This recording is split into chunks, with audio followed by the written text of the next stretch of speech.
उज्ज्वल करिअरची सुरुवात योग्य संस्थेच्या निवडीपासून होते। विदर्भातील गुणवत्तापूर्ण अभियांत्रिकी शिक्षणाचा विश्वासार्ह ठेवा professor Ram Meghe institute of technology and research Badnera Amravati.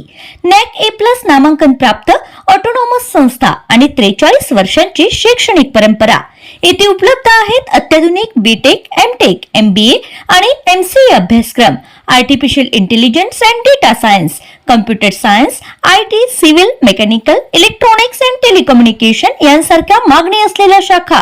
संस्थेचा दमदार placement record, 4357 plus campus placements, 32 lakh per annum पर्यंतचे सर्वोच्च पॅकेज आणि 4 लाख पर एनम सरासरी पॅकेज। 2026-27 साठी प्रवेश प्रक्रिया सुरू आहे। आजच भेट द्या professor Ram Meghe institute of technology and research Badnera Amravati. नमस्कार, आयकॉन महाराष्ट्रामध्ये आपलं स्वागत आहे। राष्ट्रीय अनुसूचित जाती जमाती हब, राष्ट्रीय लघु उद्योग महामंडळ आणि Buddhist entrepreneurs association of commerce and industry यांच्या संयुक्त विद्यमाने SC/ST उद्योजकांसाठी विशेष वेंडर डेव्हलपमेंट कार्यक्रमाचे आयोजन हॉटेल ग्रेसिन येथे गुरुवार दिनांक 30 जुलै 2026 रोजी करण्यात आले, अशी माहिती पत्रकार परिषदेत देण्यात आली आहे।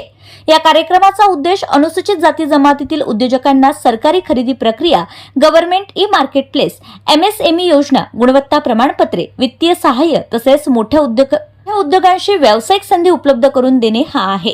कार्यक्रमात SC/ST वेंडर डेव्हलपमेंट कार्यक्रमाचे आयोजन, ऑनबोर्डिंग व मार्केट प्लेस प्रशिक्षण, MSME योजनांची माहिती, विशेष क्रेडिट लिंक कॅपिटल सबसिडी योजना, स्पर्धात्मकता वृद्धी योजना तसेच PSU व खासगी कंपन्यांशी B2B संवाद यांसारख्या विषयांवर मार्गदर्शन करण्यात येणार आहे।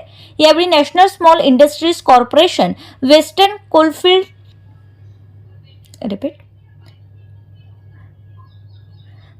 कोलफिल्ड्स लिमिटेड, MSEFC, विविध PSU प्रतिनिधी तसेच तज्ञ अधिकारी उपस्थित राहून उद्योजकांना मार्गदर्शन करतील।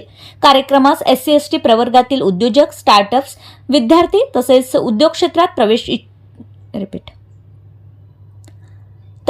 क्षेत्रात प्रवेश करू इच्छिणाऱ्या इच्छुकांनी मोठ्या संख्येने उपस्थित राहावं असं आवाहन आयोजकांनी केलं आहे। पत्रकार परिषदेला रुपेश नांद्रेकर, मनीष भंकाळे, पंकज सोनने, कौशल श्रावस्ती, सुशील काळे आदी उपस्थित होते।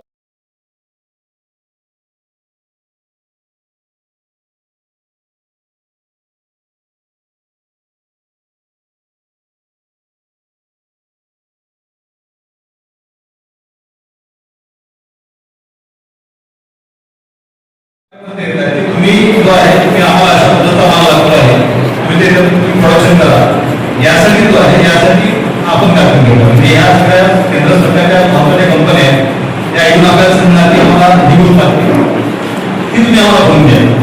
ती जर तुम्ही आम्हाला करून दिली तर आम्ही तुमच्याकडे परचेस करू। वास्तविक पाहता जी पब्लिक प्रोक्युरमेंट पॉलिसी आहे 2012ची, तर त्या पब्लिक प्रोक्युरमेंट पॉलिसी अंतर्गत जे आहे ती कंपल्सरी त्यांच्याकडनं तो माल कुठल्याच दिला पाहिजे। परंतु या संदर्भात बऱ्याच वेळा आपल्याला माहिती नसते, ती माहिती देण्यासाठी हा आपण अशा प्रकारचा वेंडर डेव्हलपमेंट प्रोग्राम जो आहे तो निःशुल्क आहे। जे केंद्र सरकारचे अधिकारी कर्मचारी येऊन जे आहे ते आपल्याला सांगतील काय पाहिजे, ती या बुद्धिस्ट ऑर्गनायझेशन जे आहे भूमिका आहे।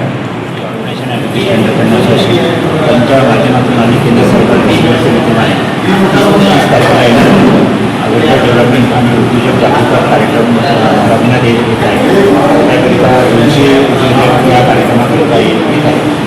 त्यामध्ये त्यांना वेगवेगळ्या रोजगाराबद्दलची माहिती तिथे पुरवण्यात येणार आहे व जे काही गरजा आहेत, बँकिंग सेक्टर, CA सेक्टर आणि DIC मार्फत ज्याची योजना माहिती द्यायची। माझे सर्वांना जे काही SC/ST उद्योजक आहेत त्यांना आव्हान आहे की या संधीचा फायदा घ्यावा, या प्रोग्रामला उपस्थित राहा।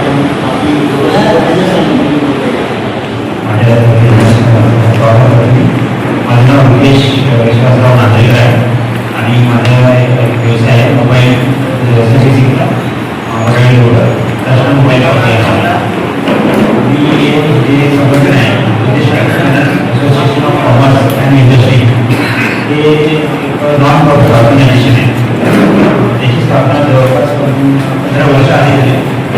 या सगळ्या ऑर्गनायझेशनसोबत आम्ही अमरावती जिल्ह्यातील एवढे विशिष्ट व्यावसायिक आहेत, SC/ST व्यावसायिक आहेत, की या ऑर्गनायझेशनमध्ये आम्ही सहभागी आहोत। आमचा जो प्रमुख उद्देश आहे या ऑर्गनायझेशनचा हा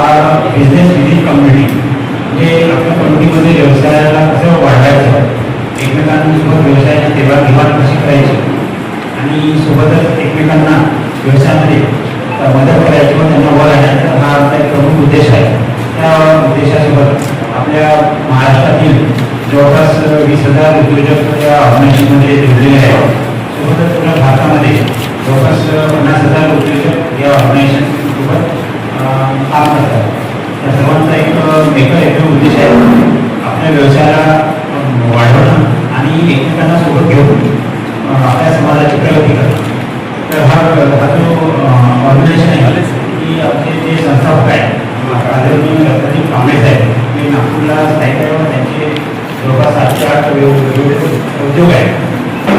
ते या ऑर्गनायझेशनची त्यांनी स्थापना केली व सोबतच आम्ही अमरावतीचे जे काही स्वामी भंकाळे आहेत भाऊ काळे आहेत कौशल भाऊ श्रावस्ती आहेत आम्ही उद्योग सांभाळून या ऑर्गनायझेशनला वाढवण्याचं काम करत होतो. 15 वर्ष होतं या ऑर्गनायझेशनला. तर या ऑर्गनायझेशनच्या सोबत महाराष्ट्र विकास संस्था आणि NSIC नॅशनल SC/ST हब त्यांचं मेन कार्यालय मुंबईला व रिजनल कार्यालय नागपूरला आहे. त्यांच्या संयुक्त विद्यमाने व सूक्ष्म व मध्यम वर्ग रोजगार मंत्रालय MSME ज्याला म्हणतात त्यांच्या अंतर्गत हा केंद्रीय उद्योग व्यवसाय वाढीचा कार्यक्रम आहे तो प्रत्येक जिल्ह्यात होतो. तर यावर्षी हा प्रोग्राम नागपूर आणि चंद्रपूर इथे झालेला आहे. तसं आता अमरावती इथे होता 3 जुलैला हॉटेल ग्रेसिंगला दुपारी सकाळी 9:30 ते 4:30 या वेळेत हा कार्यक्रम संपन्न होत आहे. तर या कार्यक्रमाला जवळपास 200 ते 250 उद्योजकांनी ऑनलाईन रजिस्टर नोंदणी केलेली आहे. आणि या कार्यक्रमाला नागपूरवरून WCLचे जे व्यवस्थापक आहेत ते इथे उपलब्ध राहणार आहेत. मस्वास आहेत तसेच मॉईलचे व्यवस्थापक आहेत ते पण आपल्याला इथे उपलब्ध राहणार आहेत. ते आपल्या जे काही नवरत्न कंपन्या आहेत त्यापैकी ह्या 2 कंपन्या आहेत मॉईल आणि WCL. तर त्यांना जे काही वस्तू लागतात त्यांच्या उद्योगामध्ये तर त्यांच्यासाठी त्यांना गव्हर्नमेंटची 4% PPC पब्लिक प्रोक्युरमेंट पॉलिसी आहे जी MSME अंतर्गत काम करते. तर त्या अंतर्गत त्यांना SC/ST उद्योजकांकडून आपला जो माल आहे तो घेणे बंधनकारक आहे. याचा एक GR आहे जो आपल्या भारत सरकारने जवळपास 20 वर्षांनी ते ज्या बदलाचं कार्य आपले BEC ऑर्गनायझेशनच्या माध्यमातून होतं.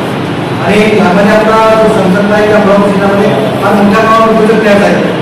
आणि उद्योजक तयार करताना लोकांचा प्रश्न असा आहे शासकीय नोकऱ्यांचं प्रमाण किंवा शासकीय नोकऱ्यांचा आपण काय कंडिशन आपल्या सर्वांना सांगण्याची गरज आहे. मग लोकांसमोर जो पर्याय येतो तो म्हणजे उद्योग करणं. आता आपण जॉब मागणाऱ्यापेक्षा जॉब घेणारे बनलं पाहिजे हे ब्रीफ वाक्य घेऊन आणि या वाक्यावर 100% सांगण्याचा आमचा प्रामाणिक प्रयत्न आहे की आपल्या युवकांसाठी योग्य ते मार्गदर्शन बँकेसमोर कसं घेतलं जातं. बरेचदा बँक काही अनफेअर गोष्टी करतात पण त्याच्यावरही जर आपल्याकडे प्रॉपर डॉक्युमेंटेशन असेल तर बँक 100% करून करतात. तर ते गाईड करण्याचं काम आहे.